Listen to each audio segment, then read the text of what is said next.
many of you have the concern or fear that we're possibly going to overpopulate the Earth, if not already overpopulated it? Global overpopulation really doesn't need a whole bunch of explaining. It's the belief that the Earth is overpopulated and cannot sustain any more human life for it, whether of lack of resources or lack of space or what else have you. Overpopulation is a belief that sometimes stems from the belief that we need population control, and no, I'm not just talking about birth control. There are some people in the world who believe we must enforce a shrinkage of the population through government coercion. An example of such provided by populationsecurity.org shows us that former President Gerald Ford approved NSSM 200. The National Security Study Memorandum 200 is a study that not just addresses the concerns of overpopulation, but also recommends policies such as a one-child policy for the United States. Reported by thetruthwins.com, David Brower, the first executive director of the Sierra Club, said childbearing should be a punishable crime against society unless the parents hold a government license. All potential parents should be required to use contraceptive chemicals. Now these are just a few examples of people being proponents of extreme population control. And this all stems from the belief that the Earth can't hold anymore. And as a member of a family of 10 other people, I detest this kind of authoritarianism. This is not to say that everyone who believes that we are liable to overpopulate the Earth is an advocate for extreme population control, but the belief that we are about to overpopulate adds fuel to the fire in the belief that we do need population control. My argument here is to hopefully extinguish some of the fire for that agenda, population control, and shed light to some people with the concern of overpopulation.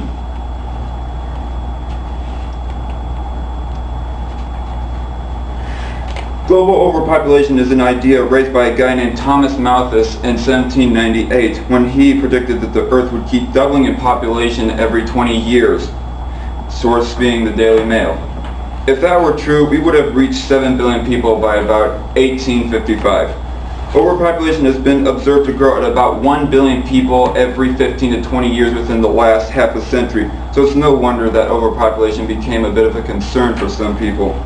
Hans Rosling, co-founder and chairman of the Gapminder Foundation, cites from the Population Division of the UN, however, that by the year 2100 AD, we will only reach 11 billion people total on Earth. If we were to stay at the same population growth, we would by then reach 15 billion people instead. But that's not the case. By that time, we will stabilize at 11 billion and possibly even decline in total population. Why will population stabilize? Why will it decrease? Because between 1800 and 2000 AD, Earth's average fertility rate has gone from 6 children per family to about 2 to 3 children per couple. Hans Rosling also emphasizes that between 2000 and 2100, there will only be approximately 2 billion children in the world, that being the blue line down here at the bottom. We've only seen a population bump between 1950 and 2000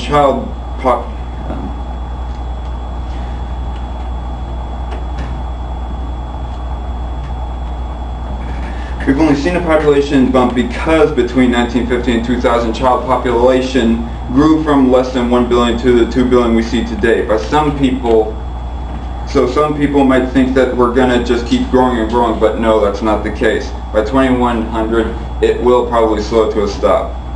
One of the biggest concerns with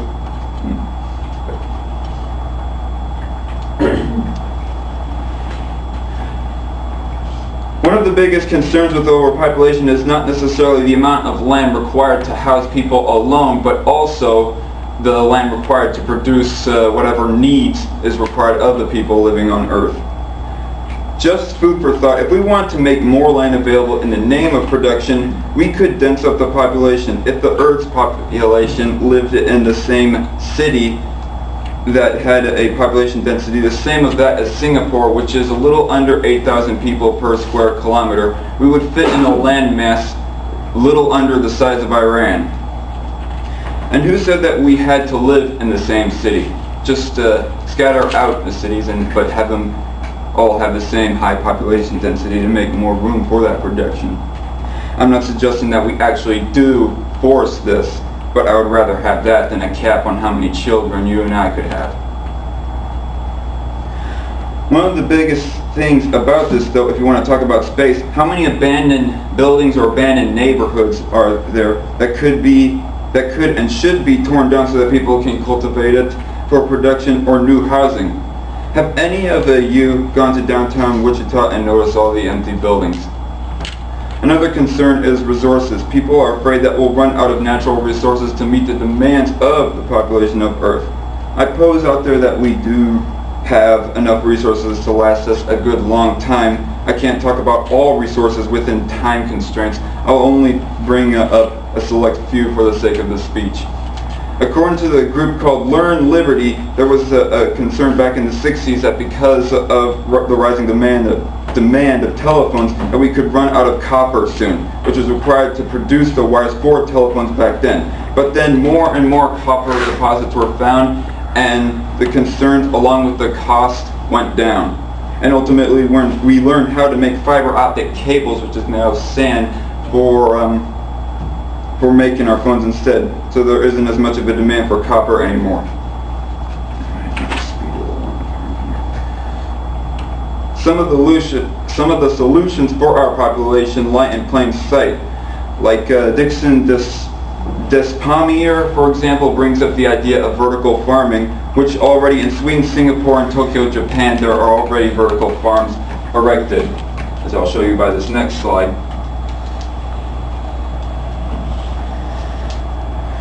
And also the possibility of ColdFusion. Andrea Rossi, according to PopularMechanics.com, an engineer from Bologna, Italy, named Andrea Rossi, claims to have created a small ColdFusion generator, tested and duplicated by credentialed scientists and yet to be discredited. It may hold some promise for when we run out of fossil fuels on down the road. According to ScienceAlert.com, the first space hotel is due to be launched by Bigelow Aerospace and United Launch Alliance in 2020. This would of course be expensive at first, but like all technologies, it probably will get more affordable on down the line.